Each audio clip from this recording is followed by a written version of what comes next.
قبلہ سے وہ تشریف لائیں اور ذکر محمد و آل محمد بیان فرمائیں. بلند تر صلوات. بسم اللہ. اللہ اکبر یا رسول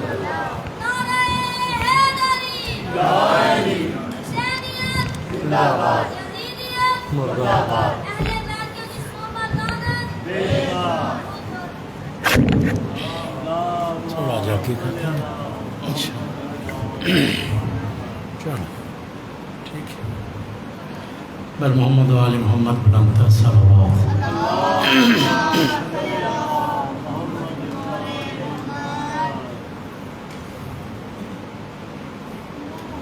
اعوذ باللہ من الشیطان الرجیم. بسم اللہ الرحمن الرحیم. الحمد للہ رب العالمین والصلاة والسلام علی اشرف الانبیاء والمرسلین الرسول النبی الامی الہاشمی سیدنا و شفیعنا ابی القاسم المصطفیٰ محمد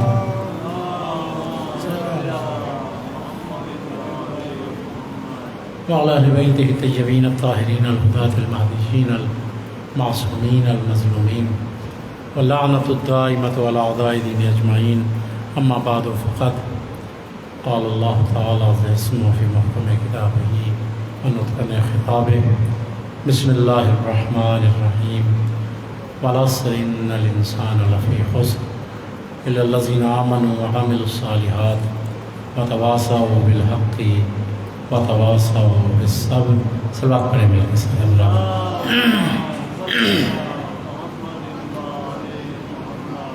سب محترم مہمان اہل بیت شیعان اہل بیت. گزارش کر رہا تھا کہ اللہ کا بہت بڑا لطف یہ ہے کہ اس نے دین جو ہے وہ خود بنایا اور اس دین کو اپنے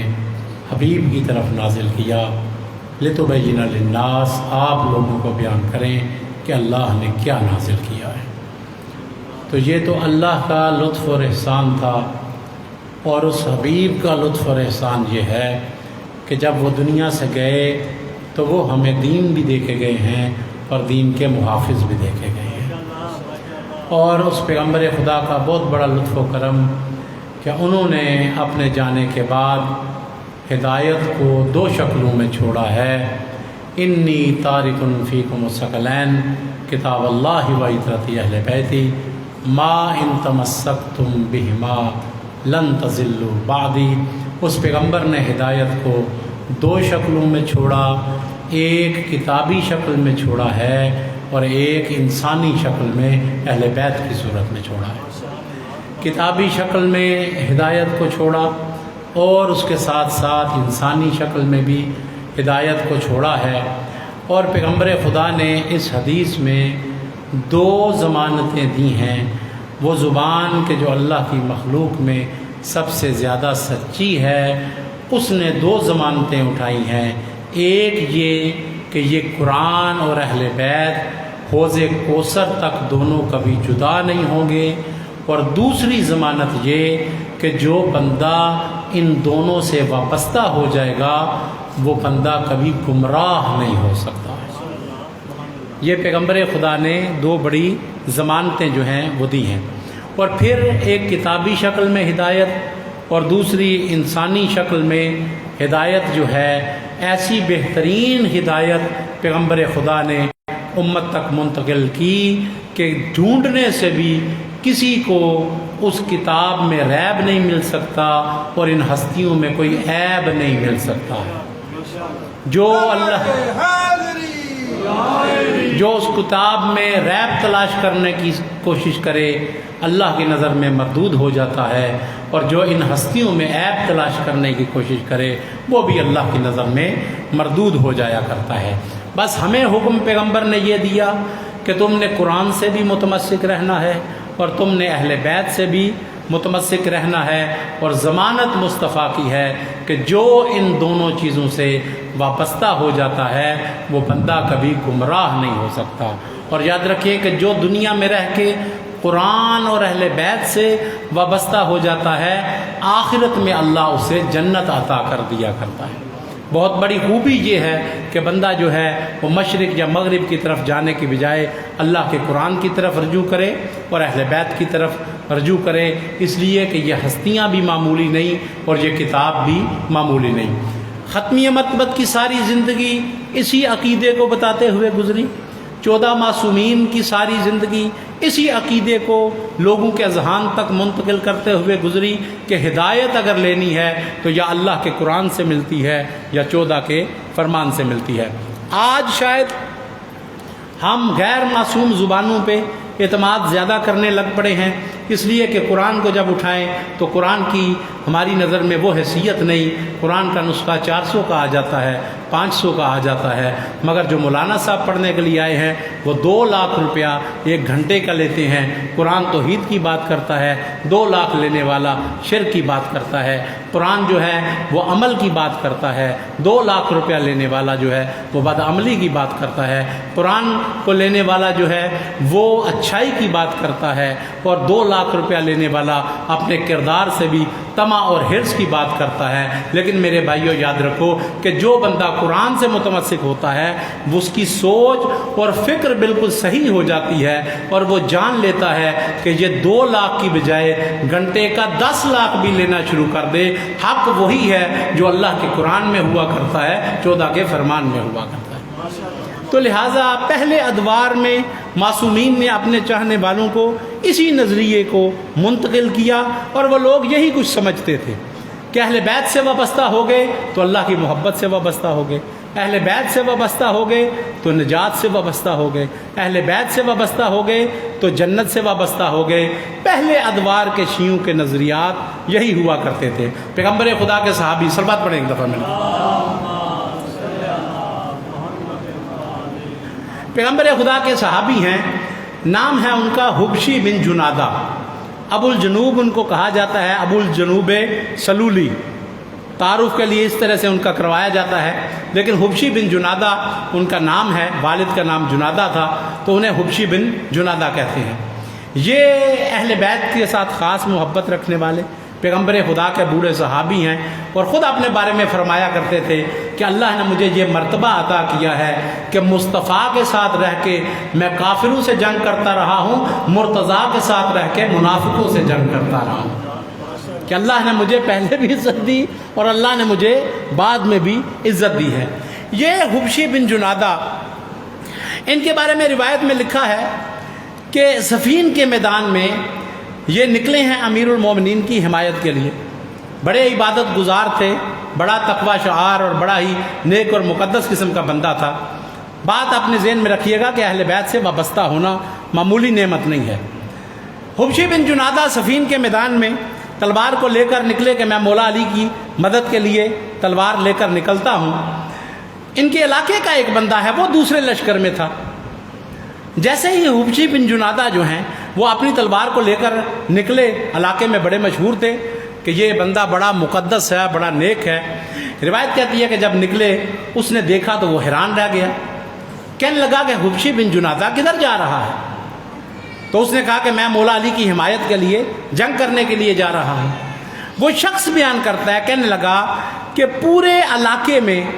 ہمارے محلے میں، ہمارے علاقے میں اگر کوئی مجھ سے پوچھتا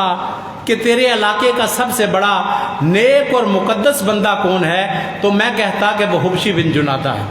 سب سے بڑا نمازی حبشی بن جنادہ، سب سے بڑا روزہ دار حبشی بن جنادہ، سب سے زیادہ حج کرنے والا حبشی بن جنادہ، سب سے زیادہ غریبوں کی مدد کرنے والا حبشی بن جنادہ۔ اے حبشی بن جنادہ،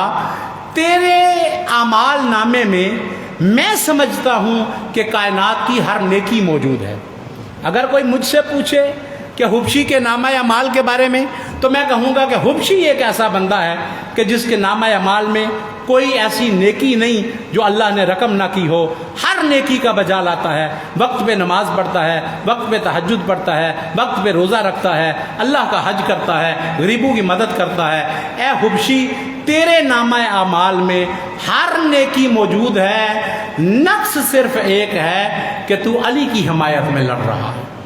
اس سے پتہ چلتا ہے کہ وہ شام کا پراپے گنڈا جو ہوا تھا اور امیر المومنین کا جو کردار دکھایا گیا کہ اب اس نے کہا کہ حبشی، باقی تو تجھ میں کمال ہی کمال ہے، مگر تیرے جیسا بندہ علی کی حمایت کے لیے نکل رہا ہے۔ حبشی کو بھی محسوس ہوا کہ یہ پراپیگنڈے کا شکار ہو گیا ہے اور اس کو پتہ نہیں ہے کہ علی کی شان کیا ہے۔ جب اس نے کہا نا کہ تیرے نامہ اعمال میں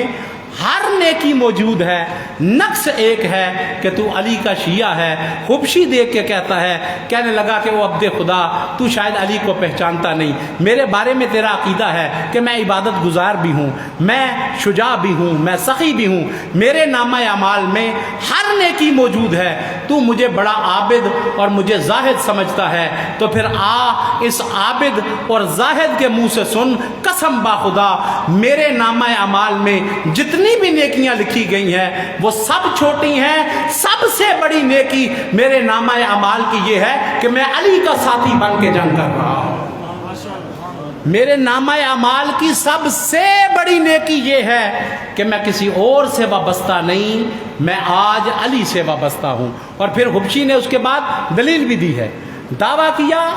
کہ سب سے بڑی نیکی کیا ہے کہ میں علی سے وابستہ ہوں، اور اس کے بعد دلیل بھی حبشی دیتا ہے، کہنے لگا کہ دعوے کی دلیل میں تمہیں دیتا ہوں، میں کہہ رہا ہوں کہ میرے نامہ اعمال کی سب سے بڑی نیکی یہ ہے کہ میں علی ابن ابی طالب سے وابستہ ہوں، اور یاد رکھو قسم با خدا جو علی سے وابستہ ہو جاتا ہے اس کو کتاب خدا بھی مل جاتی ہے، سنت مصطفیٰ بھی مل جاتی ہے، شریعت کی ہر چیز اس بندے کو مل جاتی ہے جو بندہ علی سے وابستہ ہو جاتا ہے۔ کیا خیال ہے آپ کا؟ یہ جو حبشی نے نظریہ پیش کیا کہ جو علی سے وابستہ ہو جاتا ہے اسے کتاب خدا بھی مل جاتی ہے اور سنت مصطفیٰ بھی مل جاتی ہے، کیا خیال ہے یہ اس نے صحیح بیان کیا کہ غلط بیان کیا ہے؟ صحیح بیان کیا ہے نا۔ جو علی سے وابستہ ہے تو وہ قرآن سے بھی وابستہ ہوگا، جو مولا علی سے وابستہ ہے تو وہ سنت پیغمبر سے بھی وابستہ ہوگا۔ میرے بھائیوں، اگر کوئی بندہ قرآن کا رٹا لگاتا رہے اور سنت پیغمبر پر اپنے خیال میں عمل کرتا رہے، اگر وہ مولا علی سے وابستہ نہیں تو اللہ اس کے قرآن کو قبول نہیں کرتا، اور اگر کوئی مولا علی کا قصیدہ پڑھ کے قرآن کی مخالفت کرتا ہے تو خدا اس کے قصیدے کو بھی قبول نہیں کرتا۔ اصل عقیدہ یہ ہے کہ جو قرآن اور سنت سے وابستہ ہے لازم ہے کہ وہ اہل بیت کے ساتھ وابستہ ہو جائے، اور جو اہل بیت کے ساتھ وابستہ ہے اس کے لیے ضروری ہے کہ وہ قرآن اور پیغمبر کے فرمان کے ساتھ بھی وابستہ ہوتا ہوا نظر آئے۔ اسی لیے معصوم نے قرآن کی بڑی فضیلتیں بیان کی ہیں، اور ہم ہی چونکہ آپ کے مزاج کچھ تھوڑے بن گئے تو پھر ہمیں بھی تھوڑی سی جرت پیدا ہو جاتی ہے۔ ختمی مرتبہ صلی اللہ علیہ وسلم کچھ تھوڑا تھوڑا اپنی زندگیوں میں قرآن کی طرف توجہ کریں، قرآن سے کچھ نہ کچھ ہدایت لیں۔ حضور ارشاد فرماتے ہیں من وقر القرآن فقد وقر اللہ، کہ جو قرآن کی عزت کرتا ہے دراصل وہ اللہ کی عزت کرتا ہے۔ یہ کسی غیر معصوم کا کلام نہیں، یہ اللہ کا کلام ہے۔ جو قرآن کی عزت کرتا ہے، قرآن کا احترام کرتا ہے، دراصل وہ اللہ کا احترام کرتا ہے، اور جو قرآن کی تحقیر کرتا ہے وہ اللہ کی تحقیر کرتا ہے۔ لمبی حدیث ہے۔ پھر حضور ارشاد فرماتے ہیں یاد رکھو کہ جو شخص والد ہو یا والدہ اپنے بچے کو قرآن کی تعلیم کے لیے کسی معلم کے پاس بھیجتے ہیں، قیامت کے روز اللہ ان دونوں کے سر پہ کرامت کا تاج رکھ دے گا۔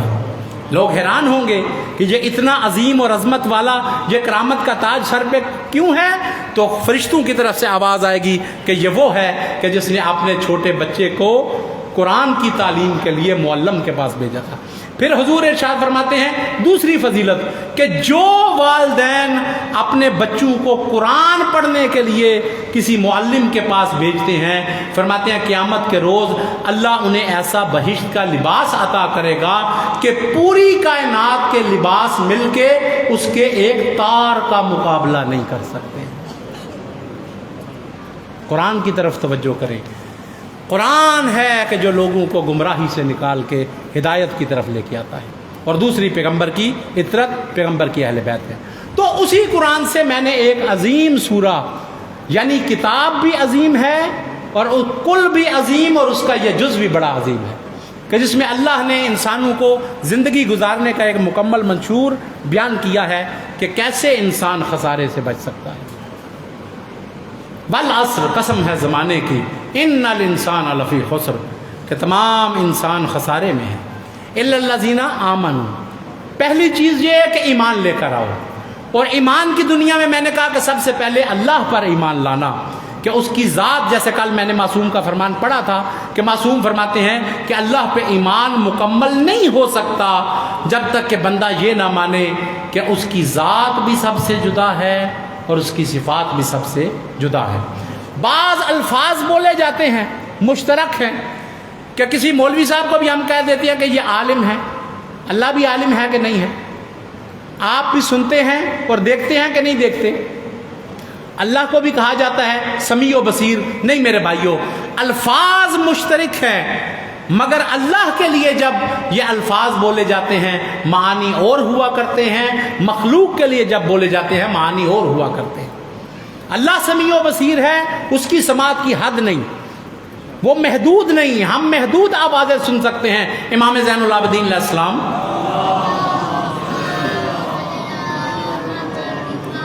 ارشاد فرماتے ہیں سبحانک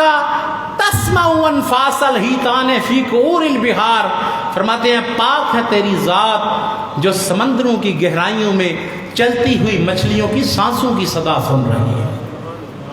ہر کسی کی آواز کو سنتا ہے۔ پھر فرماتے ہیں اللہ کے علم کے بارے میں، ہم کہتے ہیں فلاں بندہ بھی عالم ہے اور اللہ بھی عالم ہے، نہیں میرے بھائیوں، اس کے علم کی کوئی حد نہیں۔ امام پھر ارشاد فرماتے ہیں پاک ہے اس کی ذات جو سائے کے وزن کو بھی جانتی ہے، سائے کے وزن کو بھی جو جانتی ہے اسی اللہ کہتے ہیں، اور ذات بھی جدا اور صفات بھی کائنات سے جدا ہیں۔ اور معصوم ارشاد فرماتے ہیں کہ ازروے قرآن جب تک اس کو سمجھ نہ مانا جائے اس پر ایمان مکمل نہیں ہوتا ہے۔ بے نیاز ہے، مخلوق کی صفات اور ہے، اس کی صفات اور ہے۔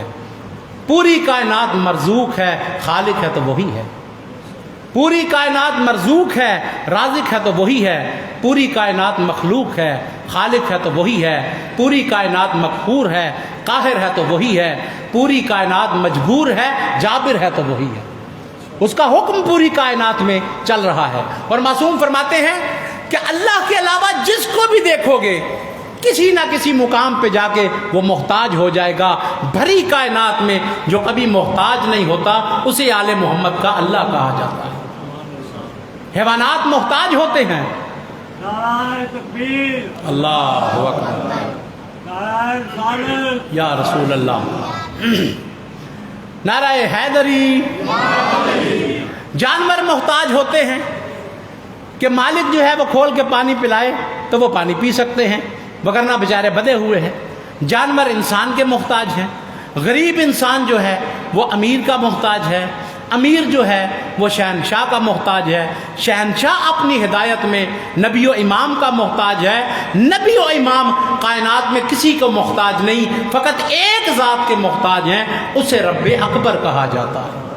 فقط ایک ذات کے محتاج ہیں کہ جسے ان کا خالق کہا جاتا ہے۔ اور میں بعض دفعہ تقاریر سنتا ہوں کہ تھوڑے پڑھے لکھے لوگ بیچارے اللہ کے ساتھ آل محمد کا مقابلہ کرواتے ہیں کہ اگر فلاں یا انبیاء کا مقابلہ، اگر فلاں بھی یہ کام نہ کرتا تو پھر یہ کیسے ہو سکتا تھا، فلاں یہ کام نہ کرتا تو پھر کیسے ہوتا تھا۔ نہیں میرے بھائیوں، یہ ہمارے ظرف کی بات ہے کہ ہم اس انداز سے بات کرتے ہیں۔ آ کربلا میں دیکھ، ساری قربانیوں کو پیش کرنے کے بعد زہرا کا لال اپنے خدا کے حضور میں دعا بھی کر رہا ہے اور التجا کرتے ہوئے کہہ رہا ہے، اے میرے خدایا، میں جانتا تھا کہ تو نے اپنے دین کو بہرحال بچانا ہے۔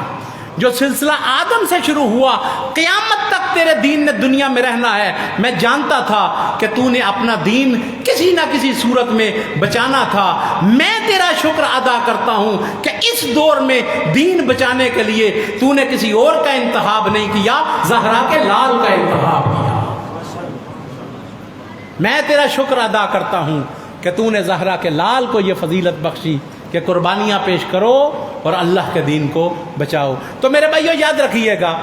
کہ پہلی چیز یہ ہے کہ بندہ اللہ کو جو ہے وہ سمجھ مانے اور خدا پر ایمان لائے، تو ایمانیات کی دنیا میں داخل ہوتا ہے۔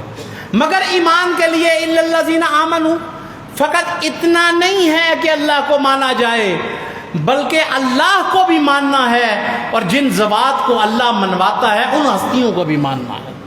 اور ان ذوات میں سب سے پہلے وہ ہے پیغمبر خدا صلی اللہ علیہ وآلہ وسلم۔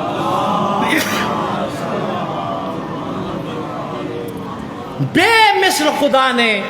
بے مثل و بے مثال لطف اس امت پہ کیا کہ اپنے حبیب کو ہمارا راہبر بنا کے بھیج دیا۔ امام زین العابدین علیہ السلام صلی اللہ محمد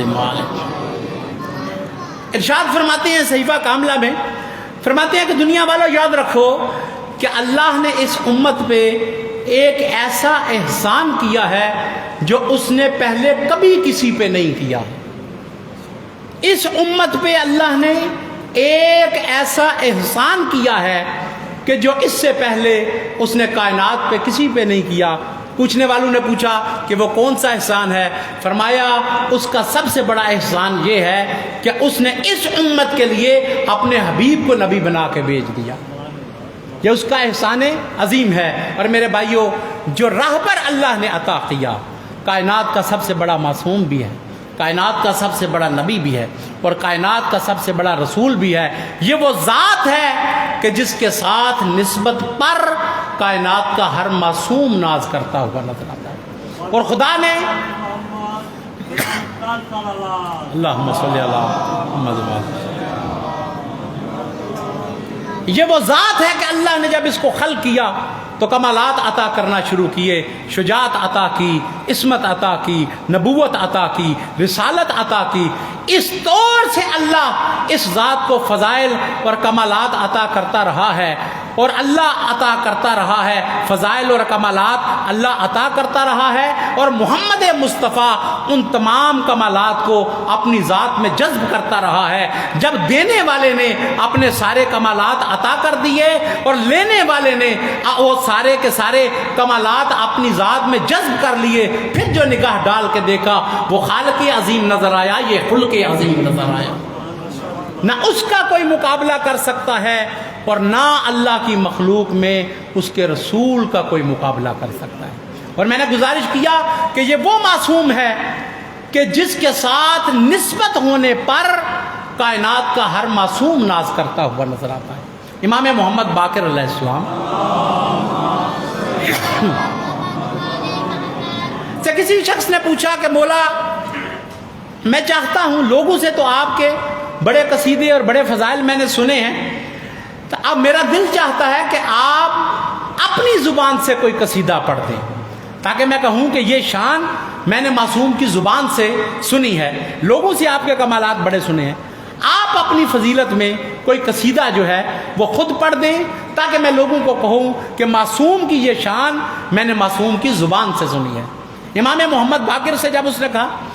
روایت میں ہے کہ امام نے کوئی لمبا قصیدہ نہیں پڑھا، بلکہ ایک جملہ امام نے ارشاد فرمایا، اور میں کہا کرتا ہوں کہ فضیلت کا حق ادا ہو گیا۔ دیکھ کے کہتے ہیں کہ مجھ سے کہتا ہے کہ میں اپنی شان کا قصیدہ پڑھوں، تو یاد رکھ دنیا کیسے آل محمد کا مقابلہ کر سکتی ہے۔ اللہ نے ہمیں اس محمد عربی کا وارث بنا کے بھیجا ہے جو اکیلا تمام انبیاء کا وارث بنتا ہوا نظر آتا ہے، جو اپنے کمالات میں تمام انبیاء کا وارث بنتا ہوا نظر آتا ہے۔ اللہ نے ہم آل محمد کو اس کا وارث بنا کے بھیجا ہے۔ اور میرے بھائیوں یاد رکھیں کہ میں نے کہا کہ ہر نبی جو ہے اور ہر معصوم جو ہے اس پیغمبر کے ساتھ نسبت پر ناز کرتا ہے، اور امیر المومنین علی بن ابی طالب